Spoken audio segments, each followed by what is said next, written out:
बढ़ाना हो आपको तो बढ़ाना है तो बाद में बढ़ा दीजिए। आप 50% करना चाहते हैं तो 33 में 17% बढ़ा दीजिए बाद में, तो वो बढ़ाएं आप जब आप पूरे देश में जनगणना हो जाए। अब जनगणना पर भी आते हैं हम। जनगणना ये कर, अरे भाई 2020-21 में तो कोरोना निपट गया था, पर इस कोरोना को समझो। हमारे देश में संघ की सरकार बनती है अटल जी की अगुवाई में, तो अटल जी की अगुवाई में लक्ष्मण रेखा बन जाती है 26 की। फिर 2023 में संघ की सरकार कानून लाती है महिलाओं के लिए, पर लक्ष्मण रेखा वही 2026 की। इसका मतलब कारण क्या है कि आरएसएस जिसमें महिला को कभी अध्यक्ष नहीं बनाया गया, अगर मैं गोलवलकर का बोलूं तो वो तो उस पक्ष में नहीं। गोल जब हमारे देश का संविधान अस्तित्व में आया तो सबसे पहले गोलवलकर संघ का प्रचारक था। संघ के गोल प्रचारक ने कहा इस देश में मुसलमानों को, दलितों को, आदिवासियों को, पिछड़ों को और महिलाओं को बराबरी का हक हमको स्वीकार नहीं है।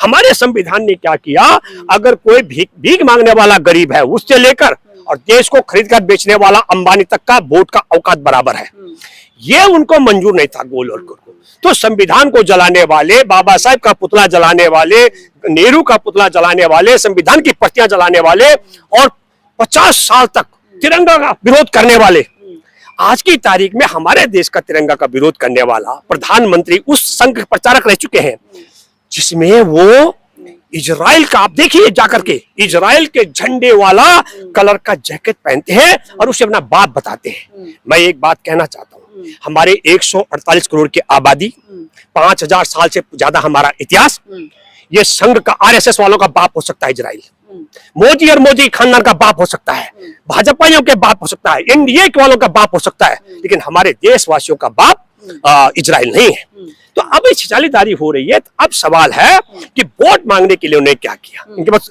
इस समय भारत पाकिस्तान कर नहीं सकते। क्यों? उत्तर प्रदेश के बराबर आबादी का जो पाकिस्तान है, कभी कभी मैं कहता हूं कि शिक्षित होना बहुत जरूरी है, पढ़ा लिखा है, छोटे से देश का प्रधानमंत्री, लेकिन क्या कर रहा है, संसार के सबसे बड़ी ताकत जो बड़ी लड़ाई है अमेरिका और ईरान की जंग को रुकवाने का काम कर रहा है। हम सब इस लड़ाई को रुकवाने के लिए पाकिस्तान के साथ हैं। हम सब ईरान थे, लेकिन अगर पूरे दुनिया में जो लड़ाई चल रही है उसमें हम भारत के लोग ईरान के साथ हैं। हमारे देश की सरकार इजराइल और अमेरिका के साथ है, और यकीन मानो ये पूरा जो अरब कंट्रियां हैं उनकी जनता भी ईरान के साथ है, और दुख और अफसोस के साथ कहूं उनकी सरकारें भी अमेरिका के साथ है। तो ये कोई अकेला भारत का मामला नहीं है, अकेला मोदी नहीं बोला कि मेरा बाप है, पूरी भाजपा सरकार बोलती है इजराइल उनका बाप है। पर हम कहते हैं हम इसलिए साथ में है, ईरान हमारे यहाँ से 1500 किलोमीटर की दूरी पर है, 15,000 किलोमीटर दूर है यहाँ से बेनेजुला। हमारी आबादी 148 करोड़ की और 34 करोड़ की आबादी है अमेरिका की, और 9 करोड़ की आबादी है ईरान की। 9 करोड़ की आबादी के ईरान ने ऐसी औकात कर दी कि जिनका 30 साल से बहिष्कार कर रखा हो, वो 30 साल से बहिष्कार के बजाय एक टेबल पर डोनाल्ड ट्रंप कह रहा है मैं बैठ के बात करने के लिए तैयार हूं। और 148 करोड़ की आबादी का 13,500 किलोमीटर दूर अमेरिका, और हमारे देश का अदनंगा गिरोह, इनकी चड्डी भी गीली हो रही है, वहां से वो एक ट्वीट करता है, और हमने हमारे देश की बहादुर सेना आतंकवादियों को मिटाने वाली थी पाकिस्तान में, और कहा कि भैया वो हमारे बाप का आदेश, दादा का, तो दादा कहना पड़ेगा, दादा का आदेश आया है युद्ध बंद कर दो। तो आप समझिए हम अगर तेल लेने चले गए तो कहा तेल लेना बंद कर दो।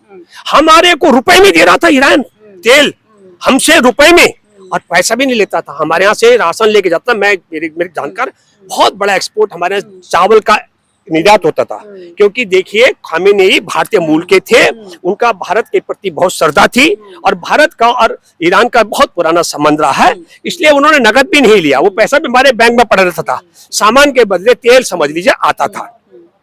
अमेरिका ने धमकाया तेल लेना बंद करो ईरान से, हमने तेल लेना बंद कर दिया।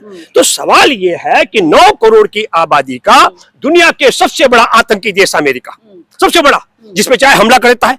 अगर आप डॉलर में नहीं, मैं बता रहा हूँ, नहीं एक मिनट, वेनेजुला की बात नहीं करें, वो डॉलर में लेना देना बंद कर दोगे तो वह आतंकी हमला कर देगा। मेरे रुपए में क्यों नहीं, आप मेरा जो डॉलर का धंधा बंद क्यों कर रहे हो? अगर आपने कोई अपना अनुसंधान करके खतरनाक हथियार बनाना शुरू कर दिया तो वो दुनिया का सबसे खतरनाक आतंकी देश कहता है इस पर हमला करो, ये क्यों बना रहा है? अगर हमने लेन देन डॉलर में नहीं किया तो हमला करेगा।